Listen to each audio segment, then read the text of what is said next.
Salut à tous, on se retrouve pour une nouvelle vidéo, toujours rapport au chemtrail, et je la fais parce que j'ai découvert un nouvel outil qui va nous permettre de vérifier à nouveau la relation qu'il y a entre le taux d'humidité à l'altitude de croisière des avions et l'observation de chemtrail au-dessus d'une zone donnée. Alors, toujours pareil, hein, le site internet AirStream avec les masses d'air à saturation à 100% d'humidité à altitude de croisière des avions, et on va se rendre sur un site internet. Alors, bon, il est épinglé NASA, je suis désolé hein, pour tous les allergiques à la NASA, mais bon, vous avez la possibilité de l'ouvrir sous un autre nom, ça s'appelle Zoom Earth, nouvelle image chaque jour. Mais bon, je préfère le site de la NASA parce qu'il est pas mal du tout, pas mal. Je vais vous montrer pourquoi. Alors, donc, on revient sur le site de la NASA. Alors, sur cette page web qui s'appelle Worldview, c'est une page de la NASA, hein, désolé pour ceux qui sont allergiques à la NASA, sont partagées quotidiennement les trois données récoltées par trois satellites qui sont en orbite héliosynchrone. Alors, une orbite héliosynchrone, c'est-à-dire que c'est un satellite qui se situe à une certaine altitude, qui va faire un tour de la Terre en passant quasiment par les pôles, voilà, et qui va tout au long de son orbite faire une photographie en continu de la surface de la Terre qui se situe sous lui. Donc, il va créer des bandes, voilà, des bandes d'images, et ces bandes vont être collées les unes à côté des autres pour créer une mosaïque qui va représenter l'intégralité de la Terre. Alors, pour certains satellites, cette orbite héliosynchrone est relativement proche de la surface de la Terre, donc ce qui fait que les bandes ne vont pas couvrir l'intégralité de la Terre.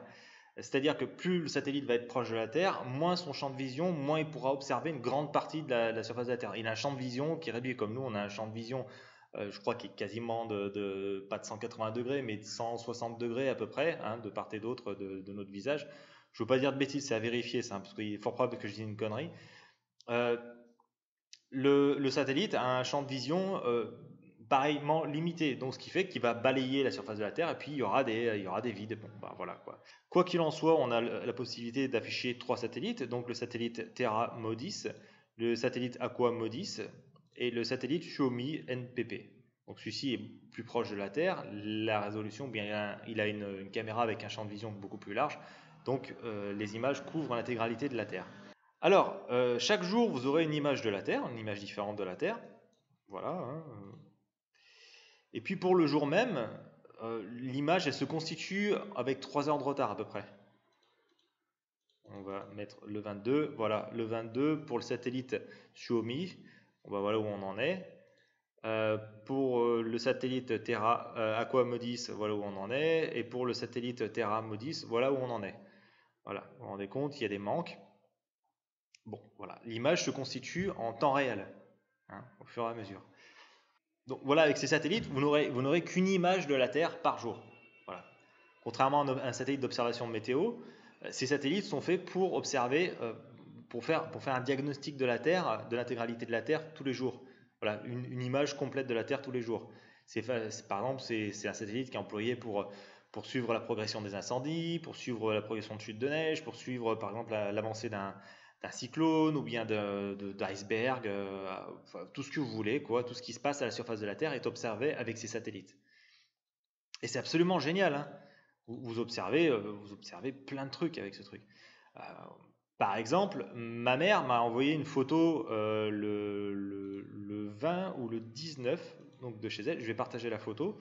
Elle m'a dit voilà, première chute de neige chez nous. Bon, bah alors j'ai été voir. Donc voilà, ma mère habite dans cette région, la région Bièvre-Valloire. Et eh bien, le 20, elle m'a envoyé une photo de chez elle en me montrant première chute de neige à la maison. Et donc, quand on va sur ce satellite, on se déplace au 20 novembre 2018 et on se rend compte, coup de chance, c'est que quand il a fait la photo, les nuages n'étaient pas très denses au-dessus de chez elle. On voit qu'en effet, il y a de la neige sur la zone où elle habite. Alors, c'est absolument génial. Vous pouvez afficher plein de trucs, hein. Par exemple, vous pouvez ajouter des couches. Et par exemple, vous avez voilà, les sécheresses, tout, la qualité de l'air, les tempêtes, la poussière, les panaches volcaniques, les incendies, voilà, les anomalies thermiques. Alors pour tous les satellites, hein, et Aquamodis, Aquantera, Suomi NPP, Terra Modis, enfin vous pouvez cliquer, ça rajoute des couches dans votre affaire. Et voilà, pour tout, avec ces 4 satellites, vous avez toutes les anomalies thermiques à la surface de la Terre à ce moment-là. Donc on voit les zones d'incendie, hein. Alors, pour la Californie, les incendies, bon, visiblement, bah, c'est fini là. Ah non, il y en a encore. Voilà, on voit que ça brûle encore. On est le 20, donc ça brûle toujours. Mais par exemple, si on remonte au 13, il y a des gros nuages, le 13, le 14. Voilà, le 14, eh bien, vous avez non seulement les panaches de fumée, hein, des incendies, et vous voyez la progression du front d'incendie. Voilà. Vous avez accès à des données qui sont extraordinaires. Alors, ce qu'on peut faire, c'est qu'on peut essayer de coupler la chose. Alors, on va virer les trucs des incendies, ça ne nous sert pas à grand chose, avec les traînées de condensation. Alors, ce qu'on peut faire, par exemple, allez, on va choisir le 13 novembre. Voilà, le 13 novembre. On peut aller regarder au-dessus de l'Europe, s'il y a une zone, ça se présente pas trop mal. Ah bon, là, la Méditerranée, regardez ça. La Méditerranée, elle est griffée de partout. Voilà, vous voyez, vous ferez l'observation, hein, chez vous. Le 13 novembre 2018, la Méditerranée, elle est sillonnée de traînées de condensation. Fantastique. Voilà, Méditerranée, on voit la Corse ici, la Sardaigne, les Alpes, voilà. Oh, puis super, au-dessus de la Manche aussi, il y a des traînées de condensation. Donc ce qu'on peut faire, c'est coupler avec notre logiciel qu'on avait vu avant, le site internet, on va sur Earth et puis on remonte le temps jusqu'au 13 en espérant que ça ait des données jusqu'au 13. Alors je vais cliquer 21. Voilà, donc le 13. Et bien pour le 13, vous voyez qu'il y a une masse d'air à 100% d'humidité qui est en train de s'engouffrer au niveau de la Manche et une grosse masse d'air à 100% d'humidité au-dessus de la Méditerranée et des Baléares. On retourne sur notre logiciel. La Manche, voilà, donc on se rend compte qu'il y a des traînées de condensation ici. Théoriquement, à partir de là, il ne devrait plus trop y en avoir. Eh ben oui, il n'y en a plus. On voit des cirrus, mais on ne voit pas de traînées de condensation. On en voit un petit peu au-dessus, je crois que c'est le Cotentin, ça. Je ne veux pas dire de bêtises, excusez-moi les Bretons si vous me regardez. Voilà. Ici, c'est au-dessus de chez Vincent. Et là, la Méditerranée, les Baléares, voilà, et on voit que la zone, elle est bien sillonnée par les traînées de condensation. Voilà. Donc, voilà, je vous donne cette petite feinte. À vous de voir maintenant si vous allez vous amuser à vérifier. Maintenant, vous pourrez voir, hein. Pour tous les spécialistes des chemtrails, ce qui m'étonne, c'est qu'il n'y en ait pas un seul qui ait pensé à coupler les observations au sol avec les observations satellites. Et pourtant, je veux dire, je suis pas non plus un expert, hein, dans le domaine. Je cherche en même temps que vous. Je découvre un peu le délire. Et ça, je viens de découvrir. Alors que ça doit très certainement faire plusieurs années, hein, que c'est à la disposition des gens. Et j'ai pas vu une seule vidéo sur YouTube où il y a des soi-disant experts des chemtrails qui couplent les observations de EarthSwim-Map avec les observations qui sont disponibles sur le site de la NASA. Et pourtant, hein, là, les chemtrails, ils sont pas cachés. Ils pourraient très bien les gommer, dire que non, au sol, vous hallucinez, tout ça. Non, ils sont clairement affichés. Et puis, je parle aussi au nom des associations, hein, l'association Évidence, hein, qui risque peut-être d'avoir des problèmes dans pas longtemps. Ça, c'est à suivre, les amis. L'association ASCPK, enfin, j'écorche toujours leur nom parce qu'ils n'ont pas choisi un nom qui est très simple. L'association Ciel Voilé et compagnie. Voilà, je ne vois jamais, hein, de corrélation entre les observations satellites et les observations au sol. Il n'y a rien. Ces gens, ils sont là en disant, il y a des traînées dans le ciel, c'est qu'ils sont en train de nous gazer. Point à la ligne. Point à la ligne. Voilà, c'est tout ce qui est cool. C'est seulement ça. Je veux dire, il y a pas de, on n'a pas cette démarche qui est faite en disant, bon, alors on observe les traînées dans le ciel. Est-ce que les conditions météo sont favorables à ce qui est décrit par tous les manuels de météorologie, c'est-à-dire l'histoire de la saturation en vapeur d'eau, les noyaux de condensation, etc., etc. Non, oui ou non. Sinon, voilà, on fait une analyse sur place. Sinon, qu'est-ce qu'on fait? Non, au lieu de ça, ils observent des traînées dans le ciel, ils observent des analyses d'eau qu'ils ont faites qui peuvent être polluées par n'importe quoi, et puis ils trouvent des petits bordels sur la végétation. Je- c'est la fibre d'araignée, hein, rien de plus. Ou bien des fois, ça peut même être des bâches en plastique, en PVC qui partent en lambeaux. Vous savez, les bâches qui sont sur le bordel, sur les camions, quand elles sont cuites par le soleil, elles se délitent en espèce de. Ça fait une espèce de coton qui est vachement résistant malgré tout. Je vous montrerai, j'ai une vidéo, j'avais filmé ça avec une bâche en PVC aux Philippines. Voilà, et ils trouvent n'importe quoi sur le bord de la route, sur la végétation et tout ça, et puis bah voilà, ils font analyser par Analytica qui évidemment, bah, lui, il va dire bah oui, non, c'est un truc qui est bizarre et tout ça, voilà, sans aller chercher plus loin. Alors moi, ce que je voudrais quand même, c'est que ces gens, ils fassent l'effort d'aller coupler tout ce qu'ils observent avec des faits qui sont mesurés par ces satellites. Et je veux dire, les météorologues, ils font leurs prévisions météo par rapport aux données satellites, hein. Donc ils vont pas s'amuser à vous balancer des fausses informations, parce que je veux dire, enfin vous-même, vous pouvez quand même arriver à faire quelques menus prévisions par rapport à la météo. Et puis vous-même, vous pouvez vérifier l'apparition de tel ou tel nuage. Je veux dire, c'est relativement fiable. Qu'est-ce que voilà, par exemple, au-dessus de la Bretagne, il y avait cette formation de nuages. On dirait que c'est des altocumulus. Je ne veux pas dire de bêtises, mais là, ça me semble être des altocumulus. Là, ou je sais pas, peut-être des cumulus, j'en sais rien. Voilà, et c'est des nuages qui sont assez caractéristiques. Donc, vous pouvez vérifier en temps réel, hein. Vous pouvez vérifier le lendemain. Par exemple, vous êtes à un jour, le jour J, vous voyez des nuages qui sont un peu chelous dans le ciel. Bon, bah, vous faites des photos et puis vous regardez, quoi. Le lendemain, si sur le satellite, ça correspond à ce que vous avez observé. Voilà. Euh, donc, vous pouvez, cet outil, vérifier des tas de trucs. Je veux dire, c'est quand même extraordinaire ce que vous avez à disposition. C'est génial, c'est hallucinant. Euh, qu'est-ce qu'on peut observer? Alors oui, j'ai fait une petite sélection de photos. Bah, regardez, par exemple, sur l'Inde, la pollution, quoi. Euh, merci le klaxon. Sur l'Inde, la pollution. En Australie, en ce moment, il y a une tempête de sable qui est en train de se développer.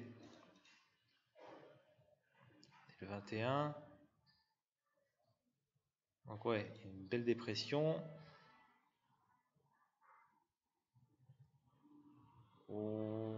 Ouais, voilà, bon, bah, la tempête de sable, bon, elle n'est pas extraordinaire, hein, c'est pas ce qu'il y avait eu en 2009. Bon, dernier truc, vous pouvez faire des petites des photos, vous pouvez récupérer des photos, ça c'est pas mal si vous voulez faire des fonds d'écran ou des trucs comme ça. Alors, vous avez cet outil hein, qui permet de faire une sélection. Vous sélectionnez la zone où vous voulez faire une photo. Et puis, vous avez 2-3 réglages là-dedans. Donc, j'ai fait quelques sélections de photos. Alors, vous avez par exemple ici les incendies qu'il y a eu en Californie ces derniers jours, enfin ce mois dernier. Voilà. Vous pouvez observer les incendies, la progression du panache de fumée au-dessus de la Californie. Autant vous dire que ce n'est pas des incendies de Mickey qu'ils ont en Californie, hein. Par rapport à nos petits incendies qu'on a en France ou au Portugal, c'est un truc de fou furieux là-bas, hein. La tempête de sable qu'il y avait eu en 2009 en Australie, vous voyez les photos elles remontent jusqu'à 2009. Les premières photos je crois que c'est 2000 il me semble. Avec la Nouvelle-Calédonie, nous on s'était pris le résidu, on avait eu une chute de sable en Nouvelle-Calédonie suite à ça. L'éruption, alors je vais pas vous dire le nom de ce volcan parce que j'arriverai pas à le prononcer, c'est en Islande, vous savez, le volcan qui a foutu la merde en Europe, qui a empêché les avions de décoller. Bah voilà, vous avez les photos du volcan en pleine éruption.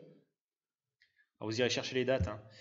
Ça, c'est voilà, c'est une arrivée de sable en France, une tempête de sable en France. Vous avez d'ailleurs quelques traînées de condensation là, qui sont là, avec le golfe du Lion qui est ici, la Corse, Sardaigne, Italie, la Bretagne. La vallée du Pô avec la pollution. Ah oui, ça c'est pas mal. C'est une chute de neige qu'il y a eu en Angleterre. Donc c'était en janvier 2007. Quand j'ai enregistré les photos, j'ai mis la date. En janvier 2007. Vous voyez, donc il y a de la neige sur la Bretagne aussi, sur la Normandie, voilà, sur la région du Nord, peut-être même sur Paris. Et vous voyez que l'Angleterre est complètement recouverte de neige, c'est génial. Là, il y a eu une chute de neige qu'il y avait eu en France. Après la chute de neige, grand ciel bleu. Donc c'était en février 2012 et vous voyez toute la zone où la neige est tombée. Donc voilà, à vous maintenant ben, de vous amuser, de comparer, d'observer. Hein, vous êtes maintenant, vous pouvez être des observateurs actifs hein, pour notre planète. Vous pouvez observer plein de trucs, hein, les catastrophes naturelles. Non, l'explosion, explosion, plateforme pétrolière, euh, Deepwater Horizon, voilà. Donc elle a pété quand? Elle a pété le 20 avril 2010. Alors, novembre, avril.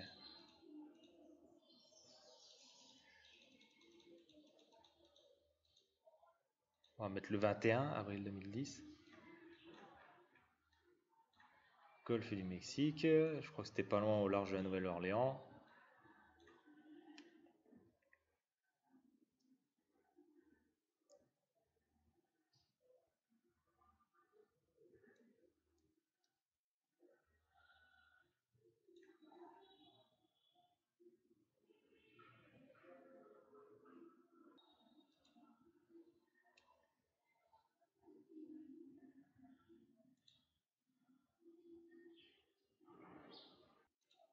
Voilà,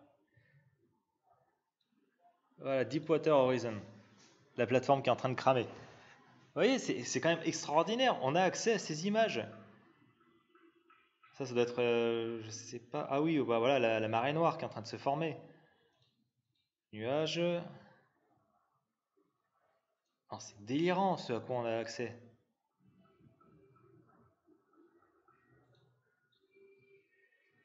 Oh putain, regardez ça. C'est hallucinant. On a accès. Alors évidemment, ça dépend. L'observation de la nappe de pétrole, elle dépend de l'inclinaison des rayons du soleil. Alors là, on a un coup de chance parce qu'il y a le reflet du soleil qui nous permet de voir qu'il y a une différence de réflectance de la surface de l'eau. Je ne sais pas si ça se dit. Hein, voilà. Vous voyez que ça dépend de l'angle de vision du satellite, mais c'est extraordinaire. On a accès à des données qui sont prodigieuses.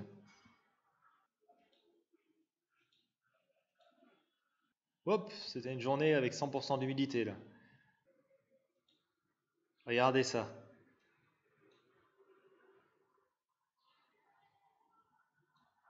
Voilà, tout est visible, tout est archivé, c'est extraordinaire. On a accès à des outils extraordinaires. Bon, j'en ai fini avec cette vidéo. J'espère qu'elle vous aura plu et qu'elle vous aura intéressé, que vous pourrez utiliser ces outils. Je vais vous mettre tous les liens en descriptif de la vidéo. Et puis, bah voilà, n'hésitez pas à partager des découvertes, des images. Hein. Vous pouvez partager dans les commentaires des images de ce que vous avez observé avec ce logiciel qui est absolument extraordinaire. Ah oui, et puis un dernier petit clin d'œil pour notre cher ami Valdemar.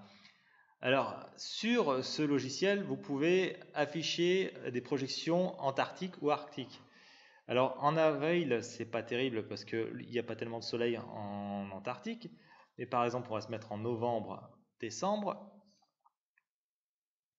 Voilà. Mon cher Valdec, tous les jours, à l'exception de jours de nuit totale de l'Antarctique, tu as des photos différentes de l'Antarctique. Hein. Le 30 décembre 2010, le 31 décembre 2010. Voilà. Voilà. Donc voilà, pour ceux qui doutent, hein, l'Antarctique est photographié quotidiennement par des satellites. Voilà, des vues satellites de l'Antarctique, qui en a à l'appel. Et puis bon, alors bon, là les photos sont un peu vieilles, mais on va se mettre mince, en 1948, en 2018. Voilà, la tronche de l'Antarctique le 20 novembre 2018. Ce qu'on peut aller voir par exemple, parce que l'Antarctique c'est quelque chose qui bouge assez peu, hein, faut pas se voiler la face. Voilà, par exemple, ce qui est très sympa à aller observer, c'est la dérive de la banquise. Regardez, on va faire entre deux images. Bon, évidemment, il y a des nuages qui viennent se foutre. C'est plutôt sec l'Antarctique, mais bon, il y a. Vous voyez? Voilà. Les mouvements de la banquise entre le 17 novembre et le 19 novembre. Voilà. Donc des photos de l'Antarctique, hein, on en a à l'appel. Hein. Voilà. Allez, ce coup-ci, je vous laisse en espérant que je vais vous retrouver un petit peu moins croyant et beaucoup plus savant. N'oubliez pas, la curiosité, c'est pas un vilain défaut. Allez, à la prochaine.